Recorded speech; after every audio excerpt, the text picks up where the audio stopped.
அருமையானவர்களே, இன்று சுதந்திர தினம், குடியரசு தினம் என்றாலே நம் நினைவுக்கு வருவது அரசு அலுவலகங்களில் இயந்திரத்தனமாக ஏற்றப்படும் தேசிய கொடி, கடமைக்காக வழங்கப்படும் மிட்டாய்கள், ஒரு நாள் மட்டும் தேசபக்தி பாடும் ஒலிபெருக்கிகள், கோட்டை கொத்தளத்திலும் குண்டு துளைக்காத மேடைகளிலும் நின்று கொண்டு ஆட்சியாளர்கள் நிகழ்த்தும் உரைகள் பெரும்பாலும் பழைய சாதனைகளை பட்டியலிடுவதிலேயே முடிந்து விடுகிறது.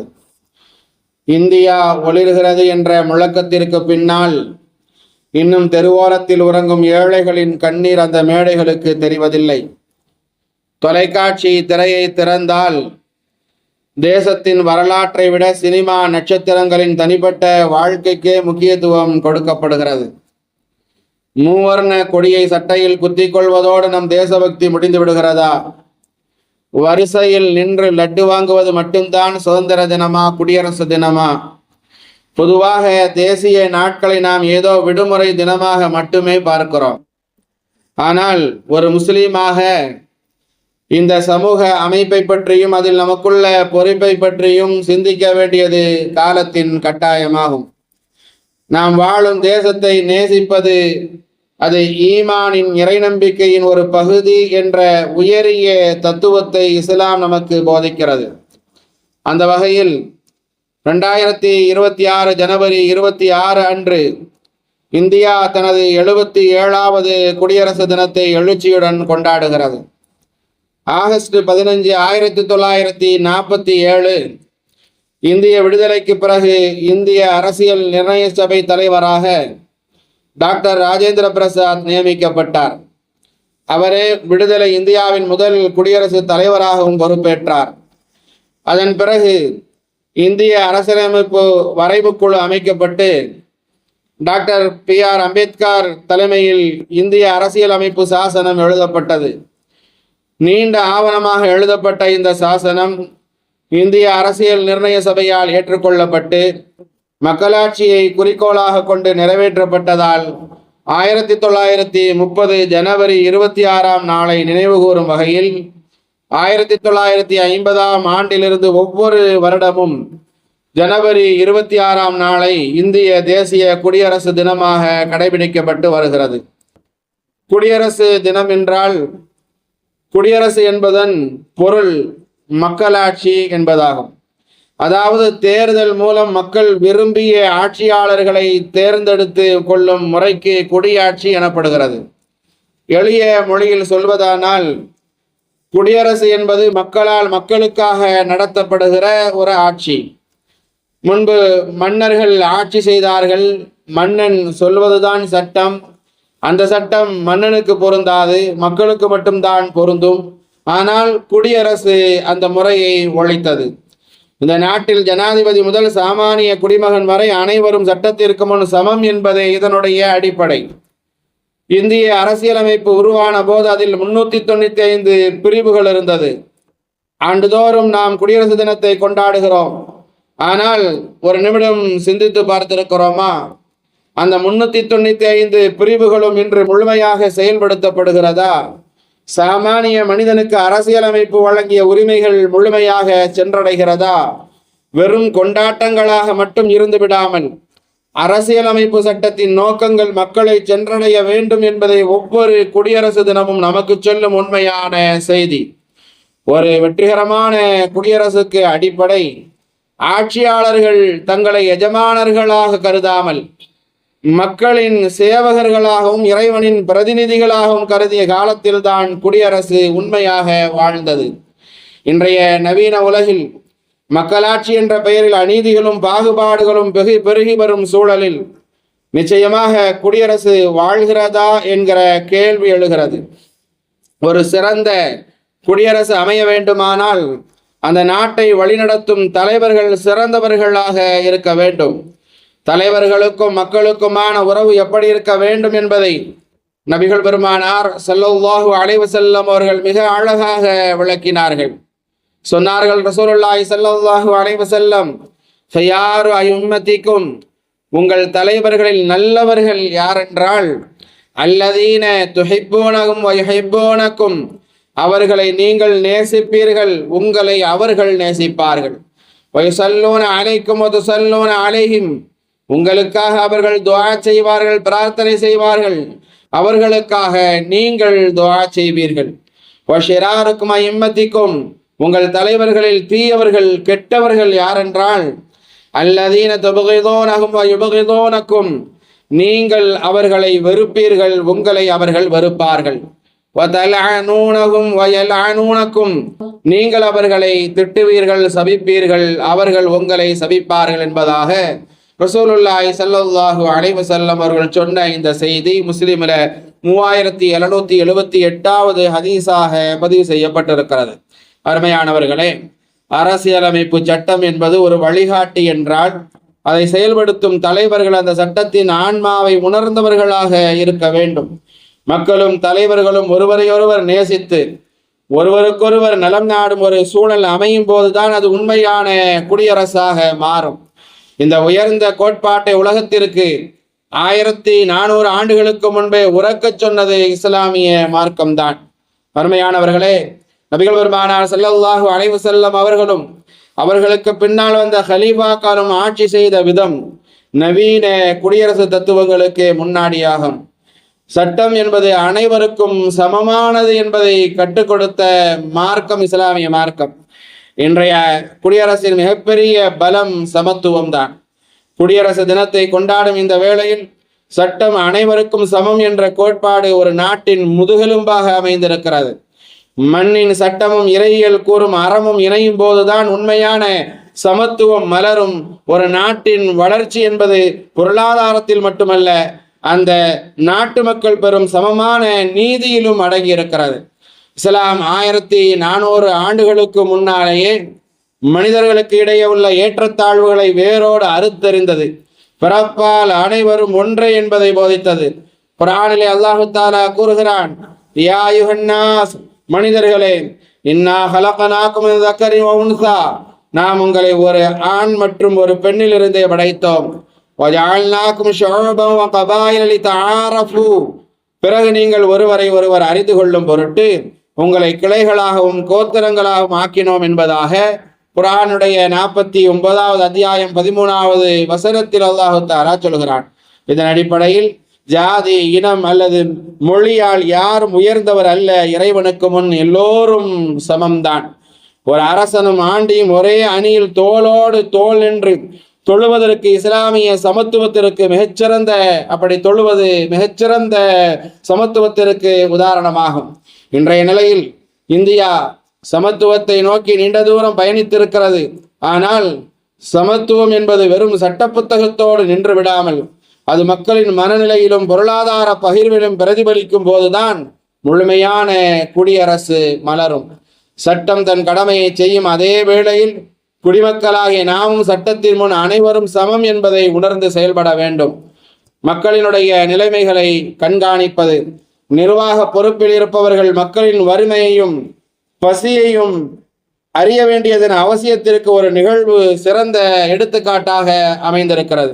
ஒரு முறை உமர் இப்னு கத்தாப் ரலியல்லாஹு அன்ஹு அவர்கள் இரவு நேரத்தில் நகர்வலம் வருவது வழக்கம். அப்படி வருகிற போது ஒரு வீட்டிற்கு முன்னால் ஒரு தாய் அடுப்பை பற்ற வைத்து சமைத்து கொண்டிருக்கிறார். அந்த அடுப்பில் வைத்திருக்கக்கூடிய அந்த பாத்திரத்தில் தண்ணீர் இருக்கிறது. தண்ணீர் வெந்நீராக கொதித்து கொண்டிருக்கிறது. அதில் கற்கள் கிடக்கிறது. பசிக்காக வேண்டி குழந்தைகள் எல்லாம் அழுது கொண்டிருக்கிறது. அந்த வழியாக வந்த உமர் இப்னு கத்தாப் ரலியல்லாஹு அன்ஹு அவர்கள் கேட்டார்கள், குழந்தைகள் ஏன் இப்படி அழுகிறார்கள், பசியால் அழுகிறார்கள் என்பதாக அந்த பெண் சொன்னார். ஏன் என்ன அடுப்பில் சமைத்து கொண்டிருக்கிறாய் என்று பார்த்தபோது அங்கே வெந்நீர் கொதித்து கொண்டிருக்கிறது. அதில் கற்களை போட்டு சமைத்து கொண்டிருந்தார் அந்த பெண். என்னுடைய குழந்தைகளுக்கு பசியாற்றுவதற்கு கொடுப்பதற்கு என்னிடத்தில் எதுவும் இல்லை. எனவே என்னுடைய பிள்ளைகள் பசியால் அழுகிறார்கள். அவர்களுடைய அழுகையை அமர்த்த வேண்டும், அப்படி அவர்களை தூங்க வைக்க வேண்டும் என்பதற்காக, என்னுடைய குழந்தைகளை உறங்க வைக்க வேண்டும் என்பதற்காக வேண்டி நான் என்னுடைய பிள்ளைகளை ஏமாற்றுவதற்காக நான் சமைத்து கொண்டிருக்கிறேன். எனக்கு என்னுடைய பிள்ளைகளுக்கு கொடுப்பதற்கு உணவு இல்லை. இந்த நாட்டை ஆட்சி செய்து கொண்டிருக்கிற அமீருல் மோமினீன் உமர் இப்னு கத்தாப் இதற்கு அல்லாஹ்விடத்தில் பதில் சொல்லியாக வேண்டும் என்பதாக அந்த பெண் சொன்னபோது இதை கேட்டு அதிர்ந்து போன உமர் இப்னு கத்தாப் ரலியல்லாஹு அன்ஹு அவர்கள், உங்களை பற்றி நீங்கள் இப்படி பசியோடு இருக்கிறீர்கள் என்பது எப்படி அந்த உமருக்கு தெரியும் என்பதாக கேட்டார்கள். அதற்கு அந்த தாய் சொன்ன பதில் என்ன தெரியுமா?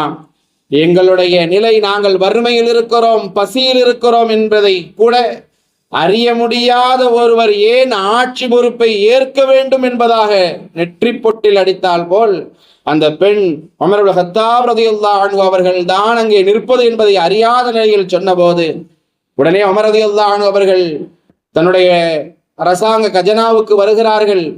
அங்கே பைத்துல் மாலில் இருந்து உணவு மூட்டைகளை எடுத்துக்கொண்டு அந்த பெண்ணினுடைய வீட்டை நோக்கி வருகிற போது பணியால் ஓடி வருகிறார். அமீருல் முஃமினீன் அவர்களே, இந்த உணவு மூட்டையை நான் தூக்கி வருகிறேன், நான் சுமந்து வருகிறேன், என்னிடத்திலே தாருங்கள் என்பதாக கேட்டபோது அமீருல் முஃமினீன் உமர் இப்னு கத்தாப் ரலியல்லாஹு அன்ஹு அவர்கள் தன்னுடைய முதுகில் அந்த மூட்டையை சுமந்தவர்களாக அந்த பணியாளரிடத்தில் சொன்னார்கள், நாளை மறுமையில் எனக்கான சுமையை நான் தான் சுமந்தாக வேண்டும், உன்னால் சுமக்க முடியாது. எனவே என்னுடைய ஆட்சி பொறுப்பிற்கு கீழ் இருக்கக்கூடிய ஒருவர் வறுமையில் இருக்கிறார், பசியில் இருக்கிறார்கள் என்று சொன்னால் அதை போக்குவதற்காக நானே என்னுடைய இந்த உணவினுடைய மூட்டையை சுமப்பதற்கு தகுதியானவன் என்பதாக சொல்லி தலைவராக இருக்கிற அமீருல் மோமினின் உமர் இப்னு கத்தாப் ரலியல்லாஹு அன்ஹு அவர்கள் அந்த மூட்டையை சுமந்து சென்றார்கள். அந்த பெண்ணுக்கு சமைப்பதற்காக வேண்டி கொடுத்தார்கள். அந்த பெண் சமைத்த அந்த பிள்ளைகளுக்கு அந்த உணவு பரிமாறப்பட்டு அந்த பிள்ளைகள் அழுது கொண்டிருந்த அந்த குழந்தைகள் சிரிக்கிற வரைக்கும் உமர் இப்னு கத்தாப் ரலியல்லாஹு அன்ஹு அவர்கள் அங்கேயே இருந்து அவர்கள் சிரிப்பதை பார்த்து மகிழ்ந்தார்கள் என்று வரலாறு பேசுகிறது என்று சொன்னால், ஒரு ஆட்சியாளர் எப்படி இருக்க வேண்டும் என்பதற்கான முன்மாதிரியாக உமர் இப்னு கத்தாப் ரலியல்லாஹு அன்ஹு அவர்கள் திகழ்ந்தார்கள். ஒரு நாட்டின் மூலை முடுக்கில் வாழும் சாமானிய மனிதனின் பசியும் வலியும் ஆட்சியாளரின் இதயத்தை தாக்க வேண்டும். உமர் ரலியல்லாஹு அன்ஹு அவருடைய வாழ்வில் அவர்கள் இந்த வாழ்வியல் பாடங்கள் இன்றைய காலத்து தலைவர்களுக்கும் நிர்வாகிகளுக்கும் ஒரு மிகச்சிறந்த வழிகாட்டியாக அமைந்திருக்கிறது. ஒரு பேரித்தம்பழ துண்டை கொடுத்தாவது நரக நெருப்பிலிருந்து உங்களை பாதுகாத்துக் கொள்ளுங்கள் என்பதாக நபிகள் பெருமானார் ஸல்லல்லாஹு அலைஹி வஸல்லம் அவர்கள் சொல்லி தந்த ஒரு சமூகத்தில் நாம் வாழ்ந்து கொண்டிருக்கிறோம். இன்றைக்கு பொறுப்புள்ளவர்கள், நிர்வாகத்தை நடத்தி கொண்டிருக்கக்கூடியவர்கள், பொறுப்பாளிகள் தங்களுக்கு கீழ் உள்ளவர்களுடைய பொறுப்பினுடைய விஷயத்தில் எந்த அளவுக்கு கவனத்தோடு நடந்து கொள்கிறார்களா, கவனக்குறைவாக இருக்கிறார்கள் என்பதை ஒரு கணம் யோசித்து பார்க்க நாம் கடமைப்பட்டிருக்கிறோம். அம்மாப்பட்டினத்தை சார்ந்த மிஅராஜினுடைய நிகழ்விலே அந்த அம்மாப்பட்டினம் என்கிற ஊர்ல ஒரு பள்ளிவாசல்ல உணவு கொடுக்கக்கூடிய சமயத்துல அந்த உணவு வாங்குவதற்காக வேண்டி அங்கே இருக்கக்கூடிய ஒரு வழமை டோக்கன் கொடுக்கப்படுமாம். அந்த டோக்கனை ஒரு தாய், ஒரு பெண், அவர் புர்கா அணிந்து வந்திருக்கிறார். அந்த டோக்கனை ஜெராக்ஸ் எடுத்து, அவர்கள் கொடுக்காத டோக்கனாக ஜெராக்ஸ் எடுத்துட்டு வந்து ஒரு டோக்கனை கொண்டு வந்து சாப்பாடு வாங்குவதற்காக வந்து விட்டார். இப்படி நீ ஏமாற்றுகிறாய், சாப்பாட்டை உணவை திருட வந்திருக்கிறாய், நீ நாங்கள் கொடுக்காத டோக்கனை நீ ஜெராக்ஸ் எடுத்து கொண்டு வந்திருக்கிறாய் என்பதை கண்டுபிடித்த அந்த ஜமாத்தார்கள் மிக மிக கடுமையாக அந்த பெண்ணிடத்திலே நடந்து கொண்ட நிகழ்வுகளை இணையதளங்களின் மூலமாக நம்மால் பார்க்க முடிந்தது. அந்த பெண்ணை மானபங்கப்படுத்தும் விதமாக வலுக்கட்டாயமாக புர்காவை ஒரு சங்கி கழட்டினால் நாம் கோபப்படுகிறோம், ஆத்திரமடைகிறோம். புர்காவின் மீது எப்படி அவனுடைய கை படலாம் என்பதாக பேசுகிறோம். ஆனால் இங்கே ஒரு ஏழை தாயினுடைய முகத்தை மூடி இருக்கக்கூடிய அந்த பர்தாவில் கை வைத்தது எந்த சங்கியும் அல்ல, ஒரு இஸ்லாமிய ஜமாத்தை சார்ந்த நிர்வாக பொறுப்பில் இருக்கக்கூடிய ஒருவரே அவங்களுடைய அந்த தாயினுடைய முகத்திரையை கலட்டி அந்த புர்காவை கலட்டச் செய்து யார் என்பதை இந்த உலகத்திற்கு அறிய செய்திருக்கிறார், கேவலப்படுத்தி இருக்கிறார்கள் என்று சொன்னால், மானபங்கப்படுத்துவது கஅபத்துல்லாவை இடிப்பதற்கு சமம் என்பதாக எந்த மார்க்கத்தில் சொல்லப்பட்டதோ அந்த பள்ளிவாசலுடைய பொறுப்பில் இருக்கக்கூடியவர்களை கொஞ்சம் கூட பொறுப்பில்லாதவர்களாக சங்கிகளுக்கெல்லாம் அல்வா சாப்பிட்டது போல இருக்கிறது, அதையும் கூட நடக்கிற அந்த தவறுகளை வீடியோ எடுத்து அவர்கள் பகிர்ந்து கொண்டிருக்கிறார்கள், வெளி உலகத்திற்கு தெரியும்படி செய்கிறார்கள் என்று சொன்னால் எவ்வளவு அடிமுட்டாள்தனமான செயல்பாடுகளை இன்றைக்கு இருக்கிற பொறுப்பாளிகள் சமூகத்திற்கு கேடு விளைவிக்கும் விதமாக செய்து கொண்டிருக்கிறார்கள் என்பதை ஒரு கணம் நாம் யோசித்து பார்க்க கடமைப்பட்டிருக்கிறோம். ஒரு பேரித்தம்பள துண்டை கொடுத்தாவது நரகத்திலிருந்து நீங்கள் பாதுகாப்பை தேடிக்கொள்ளுங்கள் என்பதாக சொன்ன இந்த மார்க்கத்தில் தான் பசி என்பதாக சாப்பாட்டுக்காக சோற்றுக்காக ஒரு பொட்டலம் அல்ல, ஒரு பொட்டலம் வாங்கியவர் இரண்டாவது பொட்டலம் வாங்க வந்திருக்கிறார் என்பதற்காக வேண்டி அவரை திட்டி ஏசி அவருடைய முகத்திரையை வெளிப்படுத்தி பர்தாவில் கை வைத்து அவமானப்படுத்துகிறார்கள் என்று சொன்னால் நம்முடைய சமூகம் எங்கே போய் கொண்டிருக்கிறது என்பதை கொஞ்சம் ஒரு கணம் யோசித்து பார்க்க கடமைப்பட்டிருக்கிறோம். அல்லாஹ் பாதுகாக்க வேண்டும். பொறுப்பில் இருப்பவர்கள் ஜமாத்தார்களினுடைய தேவைகளை, குடிமக்களின் தேவைகளை தேடிச் சென்று நிறைவேற்றுவதே உண்மையான ஜமாத்தார்களுடைய பொறுப்பு, மக்களாட்சி. இதுதான் இஸ்லாம் கற்றுத்தருகிற பாடம் என்பதை நாம் விளங்கிக் கொள்ள வேண்டும். அருமையானவர்களே, நீதி வழங்குவதில் சமநிலை பேணப்பட வேண்டும். சொந்த பந்தங்களுக்கு எதிராக இருந்தாலும் உண்மையை பேசுங்கள், நீதியை நிலைநாட்டுங்கள் என்பதுதான் இஸ்லாம் நமக்கு சொல்லித் தருகிற கட்டளையாக அமைந்திருக்கிறது. இன்னல்லாஹ் யுஹிப்புல் முக்ஸித்தீன், நிச்சயமாக அல்லாஹ் நீதி செலுத்துபவர்களை நேசிக்கிறான் என்பதாக குர்ஆனினுடைய 60வது அத்தியாயம் 8வது வசனத்தில் அல்லாஹு தஆலா சொல்கிறான். எந்த ஒரு தேசத்தின் வெற்றியும் அந்த நாட்டின் நீதியிலும் சமத்துவத்திலும் தான் எந்த ஒரு தேசத்தின் வெற்றியும் அடங்கி இருக்கிறது என்பதை நாம் கவனத்தில் கொள்ள வேண்டும். ரசூலுல்லாஹி ஸல்லல்லாஹு அலைஹி வஸல்லம் அவர்கள் மஹ்சூமியா குலத்தை சார்ந்த ஒரு பெண் திருடிய போது அந்த திருடிய அந்த பெண்ணுக்கு சப்போர்ட்டாக யார் ரசூலுல்லாஹ் உயர் குலத்து பெண் விட்டுவிடலாமே என்பதாக வந்து நின்றபோது நபிகள் பெருமானார் ஸல்லல்லாஹு அலைஹி வஸல்லம் அவர்கள் நீதியை நிலைநாட்டும் விதமாக சொன்ன வார்த்தை தான் இது. என்னுடைய ஈரக்கொலை துண்டு ஃபாத்திமா அவள் திருடியிருந்தாலும் அவருடைய கையை நான் வெட்டுவேன் என்பதாக சொல்லி இந்த சமூகத்தில் நீதி நிலைத்திருக்க வேண்டும் என்பதை பறைசாற்றினார்கள் நபிகள் பெருமானார் ஸல்லல்லாஹு அலைஹி வஸல்லம் அவர்கள். சட்டம் என்பது எல்லோருக்கும் சமமானதாக இருக்க வேண்டும் என்பதை ரசூலுல்லாஹி ஸல்லல்லாஹு அலைஹி வஸல்லம் அவர்கள் உணர்த்தினார்கள்.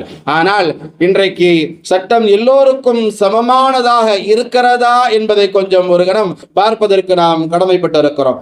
கடந்த 5 வருடங்களாக சிறையில் இருக்கக்கூடிய JNU பல்கலைக்கழக முன்னாள் மாணவர்கள் உமர் காலித் மற்றும் சர்ஜில் இமாமுக்கு ஜாமீன் வழங்க உச்ச நீதிமன்றம் மறுப்பு தெரிவித்திருக்கிறது. கடந்த 2020ஆம் ஆண்டு பிப்ரவரி மாதம் வடகிழக்கு டெல்லியில் குடியுரிமை திருத்த சட்டத்திற்கு எதிராக நடைபெற்று வந்த போராட்டம் வன்முறையாக அந்த நேரத்தில் வெடித்தது. இதில் ஏற்பட்ட கலவரத்தில் 53 பேர் உயிரிழந்த நிலையில் 700க்கும் அதிகமானவர்கள் படுகாயமடைந்தார்கள். JNU முன்னாள் மாணவர்களான உமர் காலித், சர்ஜில் இமாம் உள்ளிட்ட 15 பேர் மீது சட்டவிரோத நடவடிக்கைகள் தடுப்பு சட்டத்தின் கீழ் வழக்குகள் பதிவு செய்யப்பட்டு இவர்கள் சிறையில் அடைக்கப்பட்டார்கள். கடந்த 5 ஆண்டுகளுக்கும் மேலாக உமர் காலித் உள்ளிட்டோர் தொடர்ந்து சிறையிலேயே இருக்கிறார்கள். இதற்கிடையில் தங்களுக்கு ஜாமீன் வழங்க வேண்டும் என வலியுறுத்தி உமர் காலித் உள்ளிட்டோர் தாக்கல் செய்த மனுவை கடந்த 2022ஆம் ஆண்டு மார்ச் மாதம் டெல்லி நீதிமன்றமும் அக்டோபர் மாதம் டெல்லி உயர் நீதிமன்றமும் தள்ளுபடி செய்திருக்கின்றன. ஜனவரி 2026 உச்ச நீதிமன்றம் தீர்ப்பு இந்த பெரிய சதித்திட்ட வழக்கில் அவருக்கு ஜாமீன் வழங்க உச்ச நீதிமன்றம் அதுக்கு மறுத்துவிட்டது. இனி 1 வருடத்திற்கு பிணையே ஜாமீனே கிடையாது என்று தீர்ப்பளித்தது. அதே சமயம் இந்த வழக்கில் குற்றம் சாட்டப்பட்ட மற்ற சிலருக்கு ஜாமீன் வழங்கி இருக்கிறது. இந்த நிகழ்வை ராமச்சந்திர குஹா என்ற வரலாற்று ஆசிரியர் கூறுகிறார். நானும் நண்பர் உமர் காலிதும் ஒரே நோக்கத்துக்காக வேண்டிதான் கைது செய்யப்பட்டோம். நான் CAA போராட்ட மேடையில் கைது செய்யப்பட்டேன். ஆனால் நான் கைது செய்யப்பட்டு சில நாட்களில் வெளிவந்து எனது பணியை ஆராய்ச்சியை நான் செய்து கொண்டிருக்கிறேன். ஒருவேளை என் பெயர் உமராக இருந்திருந்தால் நானும் சிறையில்தான் இருந்திருப்பேன் என்கிறார். உமர் என்ற பெயர்தான் அவர் சிறையில் அடைக்கப்பட்டு கொடுமைக்கு ஆளாக்கப்படுவதற்கு காரணம் என்கிறார் வரலாற்று ஆசிரியர் ராமச்சந்திர குஹா அவர்கள். அதே போல ஜம்மு காஷ்மீரில் இயங்கிக் கொண்டிருந்த மருத்துவக் கல்லூரி ஒன்று சங்க பரிவாரங்களின் போராட்டத்தால் இன்றைக்கு மூடப்பட்டு இருக்கிறது. போராட்டத்திற்கான காரணம்தான் நம்மை அதிர்ச்சிக்கு உள்ளாக்கி இருக்கிறது. ஒரு கோயில் ட்ரஸ்டால் ஆரம்பிக்கப்பட்ட இந்த கல்லூரியில் இஸ்லாமிய மாணவர்கள் அதிகம் படிக்கிறார்கள் என்கிற அந்த காரணத்தை சொல்லி போராட்டத்தை நடத்தியிருக்கிறார்கள். புதிதாக ஆரம்பிக்கப்பட்ட அந்த கல்லூரி குறித்து சரியாக விளம்பரம் செய்யாததால் 100 மாணவர்கள் இருக்க வேண்டிய இடத்தில் 40 மாணவர்கள் மட்டும்தான் அதிலே சேர்ந்திருக்கிறார்கள். அதில் 32 பேர் இஸ்லாமிய மாணவர்கள் என்பது சங்க பரிவாரங்களுடைய கண்களை உறுத்தி இருக்கிறது.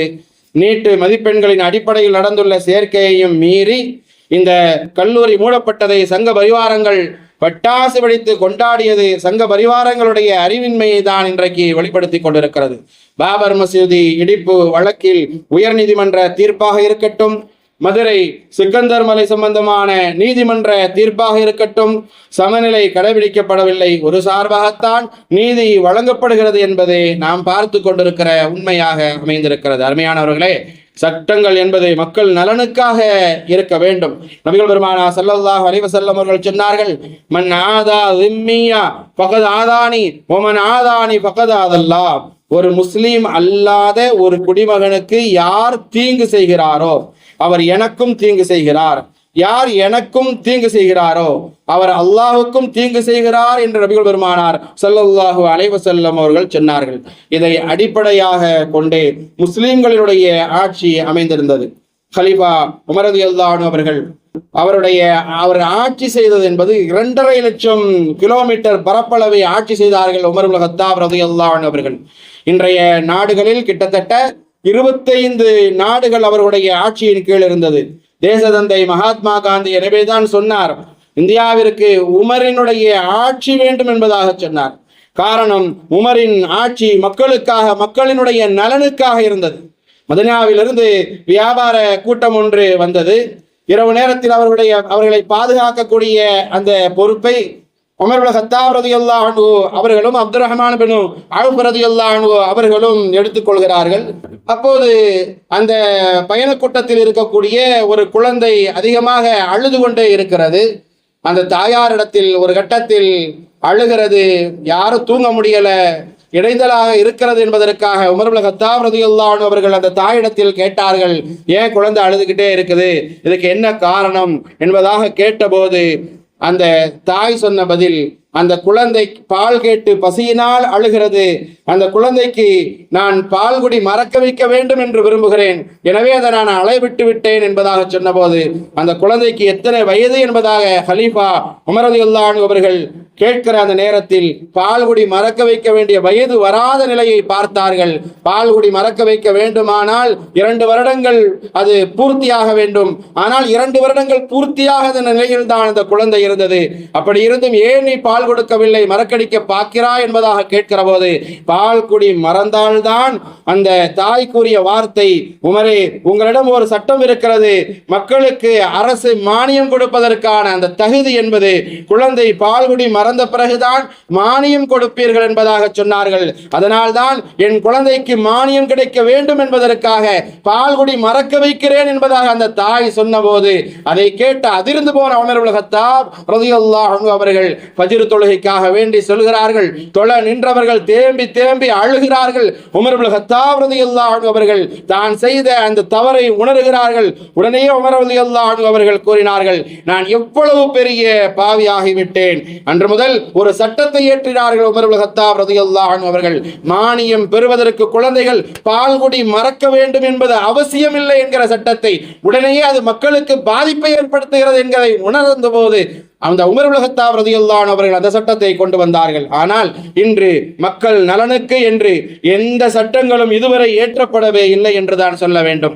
அனைத்துமே மக்களுக்கு மத்தியில் விரோதங்களையும் மனக்கசப்பையும் மன சங்கடங்களையும் ஏற்படுத்துகிற சட்டங்களாகத்தான் அமைந்திருக்கிறது.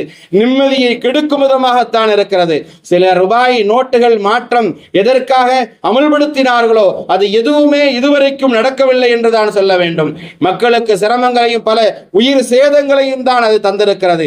CAA, NRC சட்டம், முத்தலாக் சட்டம், வக்ஃபு திருத்த சட்டம், நீட் என அனைத்துமே மக்களுக்கு நலன் என எதையும் தரவில்லை. சிரமங்களையும் கஷ்டங்களையும் தான் அது கொடுத்து கொண்டிருக்கிறது என்பதை நாம் பார்க்கிறோம்.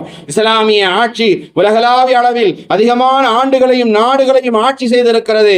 இன்றும் உலகில் சில பல நாடுகளில், ஜோர்டன், புருனை, மொரோக்கோ போன்ற நாடுகளில் இஸ்லாமிய ஆட்சி நடக்கிறது என்று சொன்னால் அதற்கு என்ன காரணம் தெரியுமா? கார்லைன் கூறுகிறார், மக்களுக்கு நல்லது செய்யாதவர் நிலைக்க மாட்டார். மக்களுடைய வார்த்தையும் இதுதான், நல்லது நிலைக்கும், கெட்டது நிலைக்காது. படைத்தவனை பயந்தவர்கள்தான் ஆட்சியை நீதியாக சரியாக அவர்களால் தான் நடத்த முடியும். உமர் இப்னு கத்தாப் ரலியல்லாஹு தஆலா அன்ஹு அவர்கள் கூறினார்கள், ஃபுராத் நதியோரம் ஒரு ஆடு நோய்வாய்ப்பட்டு மக்கள் யாரும் அவற்றை கவனிக்காமல் விட்டு அது மரணித்து விட்டால் அதற்கும் நாளை மறுமையில் அல்லாஹ் என்னை கேள்வி கேட்பான் என்கிற இறையச்சத்தோடு பயத்தோடு ஆட்சி நடத்தினார்கள் உமர் இப்னு கத்தாப் ரலியல்லாஹு அன்ஹு அவர்கள். இப்படி படைத்தவர்களை பயந்தவர்களாக முன்வாழ்ந்த இஸ்லாமியர்களுடைய ஆட்சி இருந்தது. அதனால் நிலைத்தது, புகழுக்குரிய பெயரையும் அது பெற்றது. இன்று கடவுளை ஏற்றவர்கள், அதை உயர்வாக நினைப்பவர்கள் அந்த கடவுளின் பயம் இல்லாததால் தான் இன்றைய ஆட்சி மக்களின் விரோதங்களையும் மனக்கசப்பையும் மன சங்கடங்களையும் சம்பாதித்ததாக இருக்கிறது. இன்றைய இந்தியாவின் நிலை எதற்காக சுதந்திரம் பெற்று குடியரசை நிறுவினார்களோ அதை விட்டும் தூரமாகி இந்த சுதந்திர இந்தியா பயணித்துக் கொண்டிருக்கிற நிலையை நாம் பார்க்கிறோம். குடியரசின் அடிப்படையில் முழு இந்தியாவையும் மாற்றுவோம், மாற்றத்தை ஏற்படுத்த நாம் முயலுவோம். இறைவன் துணை நிற்பானாக. ஆமீன். வாஹிரு தஅவானா அனில் ஹம்துலில்லாஹி ரப்பில் ஆலமீன். யா ரஹ்மானே, எங்களின் பாவம் நீங்கிடச் செய்வாயே.